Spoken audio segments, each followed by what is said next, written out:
Tila nagpanik na ang mga fans ng SB1980 sa naging update ng Abante. Narito po kasi ang naging caption. SB19 binakbakan ng papuri ng proud mom. Anyway, these boys whom I have come to love and tremendously admire have come so far from selling out 2 nights of the Simula at Wakas at the Philippine Arena with 55,000 fans each night to selling out venues 7 cities all over North America. Their journey has been nothing short of inspiring.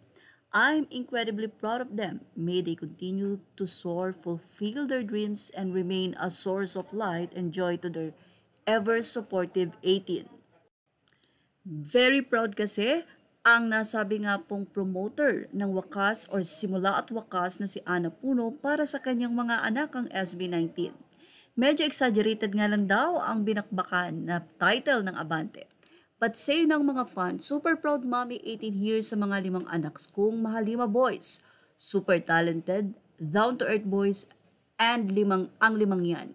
Kaya no one can beat them. They give their 101% of themselves every time they perform on stage. God bless you more and more pa. Say pa ng ilang 18, OA ka talaga Abante online. Akala ko kung ano na kagrabe sa binakbakan. Hahaha, diba?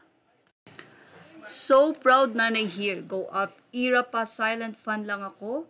Nakanood lang ako ng concert nila first time sa Cuneta Astrodome at sa Imus Cavite. VIP nila 1 taon lang noon. Kaya sinamantala ko ng SBI. Tama, hula ko noon. Sabi ko sa isang fan, samantalahin hanggat free at pinakamura pa ang tics nila kasi balang araw pag sikat na sila, di na tayo mahihirap makakapanood ng concert nila. Pero till now, fangirl pa din lahat. Video sa lahat social media nila, sa TV, TikTok at pati pag PTE kasali ako. 62 years old na ako pero grabe kong mag-fangirl every day streaming Spotify at YouTube. Say naman ng isang 18, grabe naman sa caption palagi ito, kung OA kami, mas OA to. Binakbakan talaga, akala ko World War IV na, hindi ako makakapayag kapag ganyan. Char lang po. Proudly Philippine made, proudly Pinoy, at syempre proud 18 at sisiwa ko. Love you my 5, forever ingat kayo always at God bless. Narito pa ang sinabi naman ng isa pang SB19 fan.